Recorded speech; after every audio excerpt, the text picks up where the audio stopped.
Hello mga madam. Tara mga madam, magtanghalian na tayo. Itong ating tanghalian ngayon, adobong manok at itlog mga guys. Ayan, adobo tayo muna ngayon. Tapos meron ako ditong suman na balinghoy, kamuting kahoy, at saka meron akong suman na malagkit. At itong pipino, limamita, at saka ang ating bayabas. Ayan.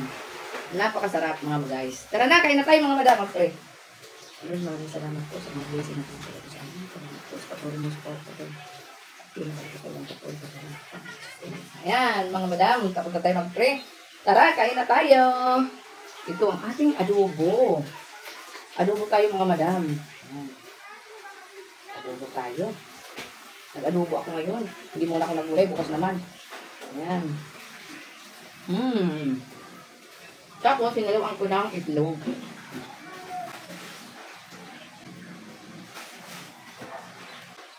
At napakasarap daw ng napakatamis daw dito, sabi ng binilhan ko.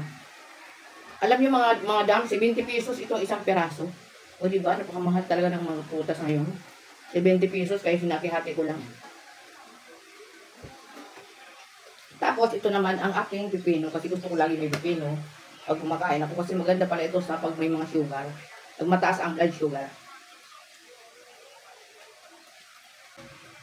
Napakasarap ng adobo.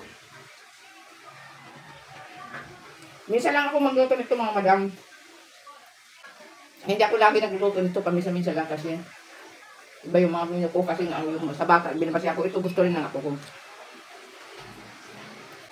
At number 1 ang bayabas, napakasarap. Ito mabigat din sa tiyan to mga madam. Ano, yung suma na malagkit. Kamuting kahoy. Tapos titikman natin yung bayabas, mga madam. Wow, yummy. Yummy, ang sarap siguro nito. Hindi ko pa natikman. Ang tamis nga mga madam. Ang tamis ng bayabas.